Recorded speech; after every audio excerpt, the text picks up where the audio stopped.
Welcome to Museum Archipelago. I'm Ian Elsner. Museum Archipelago guides you through the rocky landscape of museums. Each episode is never longer than 15 minutes.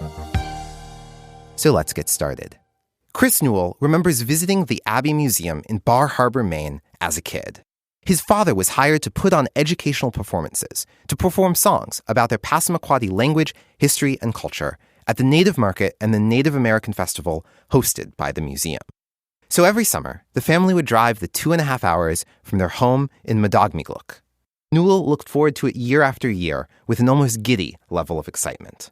But even as a young person, Newell could clearly see the difference between the surrounding events, like the Native Market and the festival, which were run by members of the Wabanaki Nations, and the museum itself, which was not. Back then, the Abbe Museum was more of a traditional ethnographic collection, a lot of lithics and things like that. So when it came to the museum itself, it did feel very much like a colonial museum. It was a Bar Harbor institution, not necessarily a Wabanaki institution. So I definitely felt a lot more connection to things like the events, the Native American Festival and those, because those were Native run and the Abbe supporting them. Although I knew what the Abbe had, I knew the special collection, I knew the treasure that they had as far as the history of my peoples, Passamaquoddy peoples, as well as Wabanaki peoples in general. And so I've always been attracted to what is available in the Abbe. Back then, as a child, I felt it was kind of two different spaces. Today, Chris Newell, a Passamaquoddy citizen,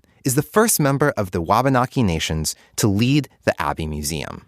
Hi, everybody. My name is Chris Newell, and I am the Director of Education for the Akomawt Educational Initiative, also a co-founder. And I'm also the Executive Director and Senior Partner to Wabanaki Nations for the Abbe Museum in Bar Harbor, Maine. Chris Newell co-founded the Akomawt Educational Initiative in 2018 with endawnis Spears, Dene Obijoy Chickasaw Choctaw, and Dr. Jason Mancini. Akomawt is a Passamaquoddy word for the snowshoe path. At the beginning of winter, the snowshoe path is hard to find. But the more people pass along and carve out this path through the snow during the season, the easier it becomes for everyone to walk it together. On episode 68 of this show, we interviewed Spears about how the initiative was born out of their experiences seeing colonial museum practices across present-day New England. So, what do we mean when we say colonial museum? Outside the context of colonial Williamsburg, of course. This kind of goes off of my colleague endawnis from Akomawt, who was on Museum Archipelago before. Museums are colonial artifacts. The idea of a museum comes with colonization. And tribal museums, even in their own right, are using that colonial artifact methodology as a way to present their native histories, although they do it different in a tribal museum. In a non-tribal museum, largely it's based off of the American conservation movement, which started in the 19th century. And when it came to museums, and especially the way museum content was created, colonial museums would oftentimes focus on tribes that they felt at the time were less impacted, which would have been Western Plains tribes and Southwestern tribes. So if you go into a non-tribal museum that has native content, a colonial museum, then what you typically see is a presentation of native cultures through the lens of anthropology and archaeology. And a lot of those voices, 99% of those voices, especially in the past, were non-native voices that were framing that lens on how to view our cultures. And so it's not uncommon to see things that seem out of place. So to go to a Northeastern museum that has a native collection and to see only Plains artwork or only Southwestern pottery and no wampum art and no ashplant basketry is really kind of an old-fashioned way of presenting things that goes back to a mode of thinking that really originated in the idea that native people were going to vanish at one point and that we needed our history saved by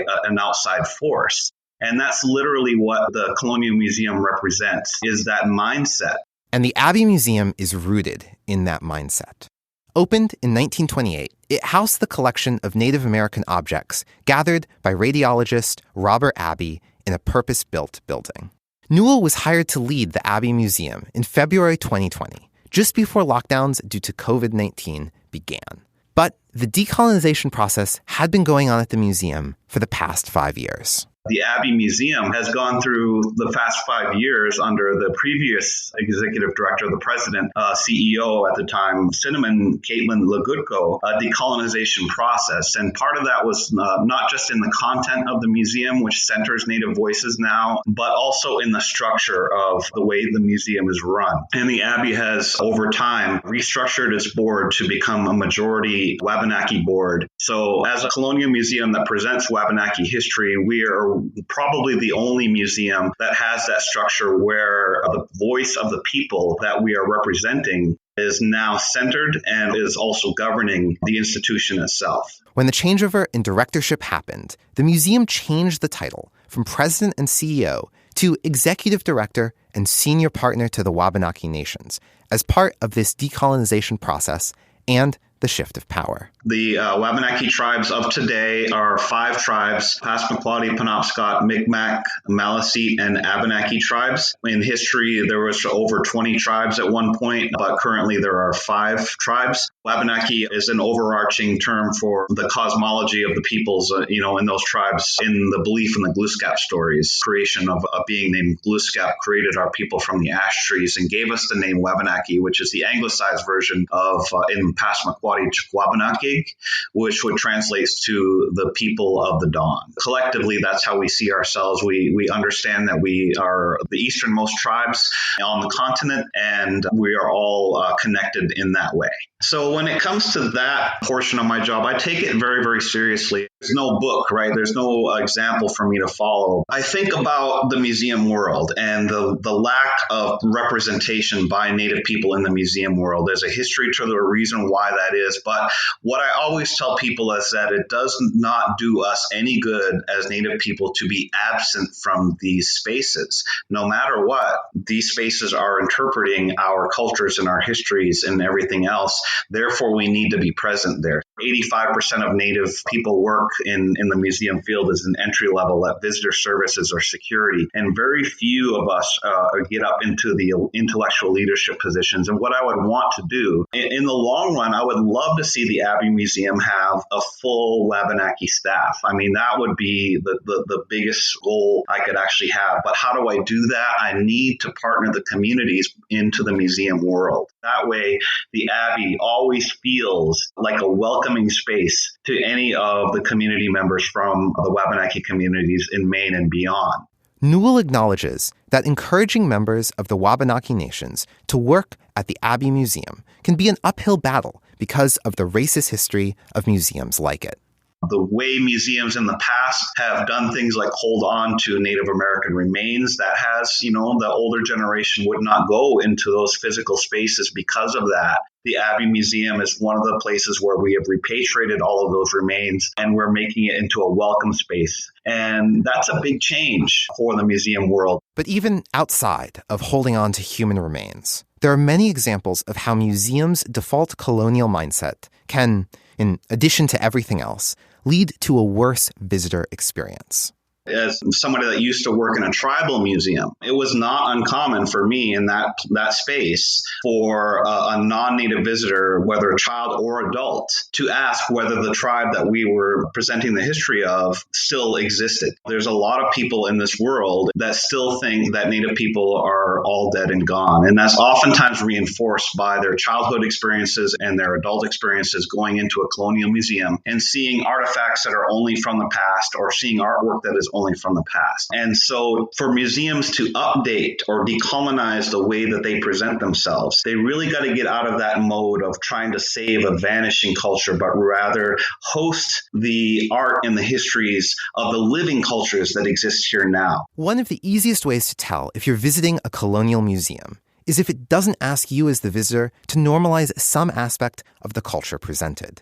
So an Abbe Museum experience that only features maps with modern-day political borders or is entirely in English is not doing a good job of presenting the culture that members of the Wabanaki Nations share. Two-dimensional maps are, of course, a European derivation or creation. Native people map the world in a different way, and we use songs, very long songs and orations to map our territory. But if you go into the exhibits, what we did was we did create a two-dimensional map of all of Wabanaki territory, but we took out the roads and the cities and all the colonial borders. And then when you see the landscape that way, represented in that fashion, you see how it all of a sudden makes sense how our tribes existed, the riverways that separated our territories and all of those things. And you can see how people traveled great distances, how they would portage from one river to another. So it also is going to enrich the experience for the non-Wabanaki visitor, because they're really going to be able to, see our perspective and our worldview in our language and the way we view land, all of those things, not an interpretation, but rather a first-person perspective, which is really, really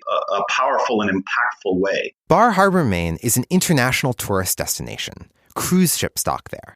Today, the museum's exhibits and signage are mostly in English. But Newell hopes that under his tenure, much more native language gets incorporated to the point where a non-Wabanaki visitor will have learned some native words before they leave the museum. It gets rid of the implicit bias that colonial museums have been feeding for so long.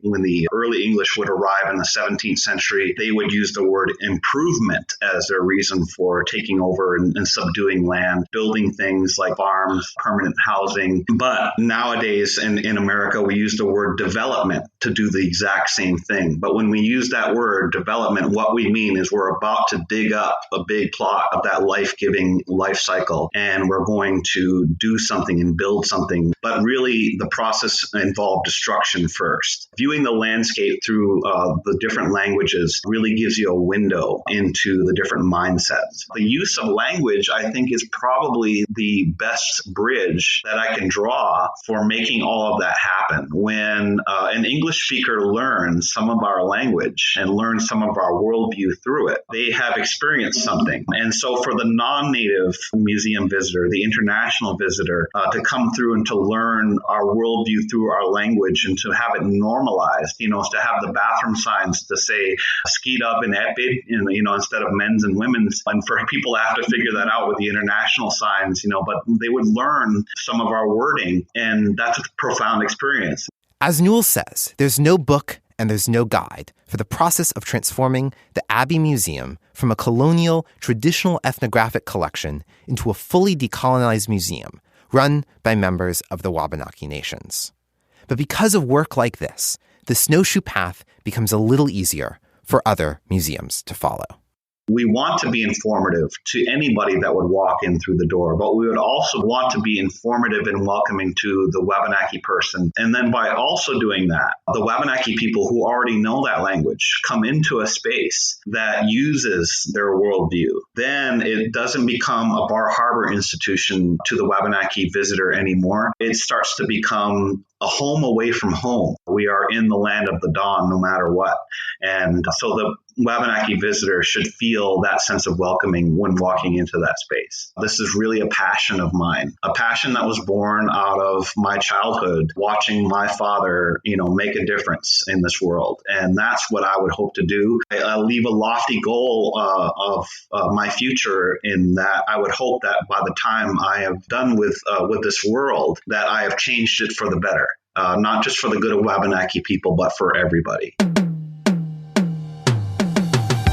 This episode of Museum Archipelago is proudly sponsored by A Beautifully Foolish Endeavor, a brand new book by Hank Green. I've been following Hank Green for over a decade, first on his excellent Vlogbrothers YouTube channel, and now on his podcast, attracted by his humanistic approach to the world and to science education. A Beautifully Foolish Endeavor is a sequel and conclusion to his first fiction book, An Absolutely Remarkable Thing, which is the story of a young woman thrown into fame during a global crisis of contagious dreams and mysterious robots. Library Journal's review said, through this adventurous, witty, and compelling novel, Green delivers sharp social commentary on the power of social media and both the benefits and horrendous consequences that follow when we give too much of ourselves to technology.